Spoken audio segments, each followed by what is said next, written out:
ધોરણ 7 પ્રોજેક્ટ પ્રવૃત્તિ બુક.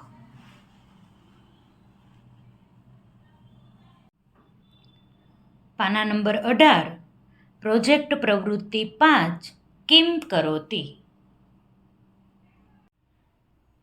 તમે કોઈ મુસાફરી માટે જતા હો ત્યારે તમારી આસપાસ શું થતું જોવા મળતું હોય છે? લોકો ચાલતા હોય, કોઈ વાહન હંકારતું હોય તો કોઈ દોડતું જોવા મળતું હશે. આવા પ્રકારની વિવિધ ક્રિયાઓ જેવી કે નૃત્ય કરવું, દોડવું, ચિત્ર દોરવું, જમવું, પાણી પીવું, વાતચીત કરવી, તાળી પાડવી વગેરે તમે કરો છો. અહીં તમારે આપેલ જગ્યામાં વર્તમાનપત્ર, સામયિકમાંથી નાના નાના 10થી 12 ચિત્રો લગાડવાના છે અને ચિત્રોની નીચે તેમાં થતી ક્રિયા સંસ્કૃતમાં લખવાની છે. ચિત્ર પસંદ કરતી સમયે ધ્યાનમાં રાખશો કે ચિત્રમાં મોટા ભાગે એક જ વ્યક્તિ હોય અને તેમાં કોઈ એક ક્રિયા પણ થતી હોય જેથી તેને સમજવામાં અને લખવામાં સરળતા રહે. આવા ચિત્રમાં થતી ક્રિયાઓના ચિત્રો તમારા મિત્રોને બતાવો અને શક્ય હોય ત્યાં સુધી આવી ક્રિયાઓ સંસ્કૃતમાં બોલવાનો આગ્રહ રાખો. ચિત્રો ના મળે તો ક્રિયા ચિત્રો દોરી પણ શકાય.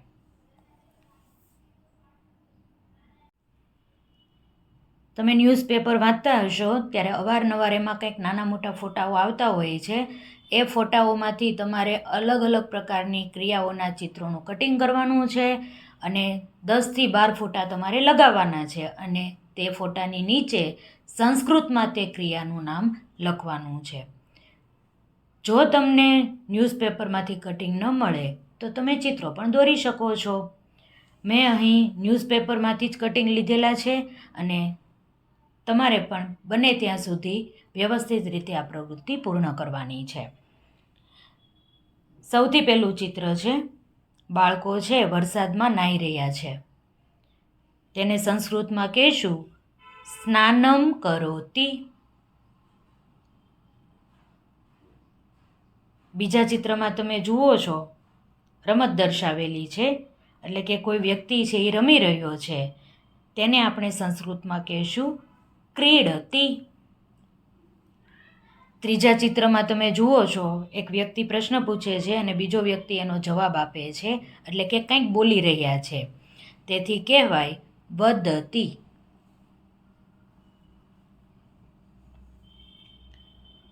પછીના ચિત્રમાં બહુ પ્રખ્યાત વ્યક્તિ છે, મોટી કૂક એટલે કે રસોઈ બનાવનારી પ્રખ્યાત વ્યક્તિ છે. જો તમે ઓળખતા હો તો તેનું નામ અવશ્ય મને કહેજો. બરાબર છે. રસોઈ બનાવી રહી છે એક વ્યક્તિ, તેને કહેવાય છે પચતી.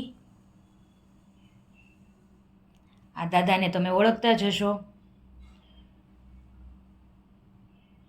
ખૂબ પ્રખ્યાત દોડવીર હતા.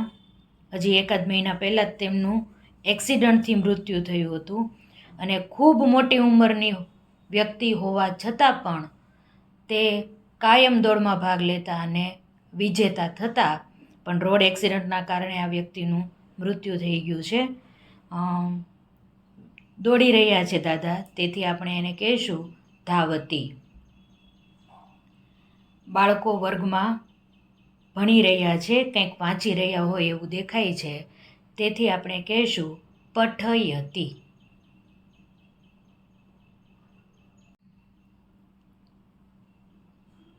શિક્ષક છે એ ભણાવી રહ્યા છે, તેને સંસ્કૃતમાં કહીશું શિક્ષયતી. એક બાળક છે એ સ્કૂલની બહાર ઊભો છે અને કંઈક વિચારે છે. તમે જુઓ પ્રશ્નાર્થ એને દેખાય છે. એનો અર્થ એવો કંઈક વિચાર કરે છે કે આજે હું સ્કૂલમાં શું કરીશ અથવા તો કેવી રીતે ભણીશ, કંઈક આવતું હશે, આપણને ખબર નથી, પણ આપણને તો ચિત્ર મળી ગયું. બરાબર છે. એટલે આ વ્યક્તિ છે એ કંઈક વિચારે છે. કેના ઉપરથી નક્કી કર્યું? એ પ્રશ્નાર્થની નિશાની છે ને, એટલે એના માઇન્ડમાં કંઈક પ્રશ્નો ઊભા થયા છે. તેથી આપણે કહીએ સંસ્કૃતમાં વિચારયતી.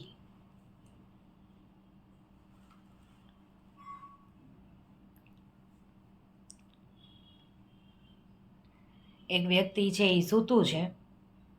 તમને ચિત્ર ઉપરથી એવું લાગશે કે આ સૂતું હોય એવું દેખાતું નથી, પણ હકીકત એ છે કે જાપાનમાં એક એવું બ્લેન્કેટ શોધ્યું છે કે એ બ્લેન્કેટની અંદર આપણે સૂઈ જઈએ ને તો બહુ શાંતિથી ઊંઘ આવે.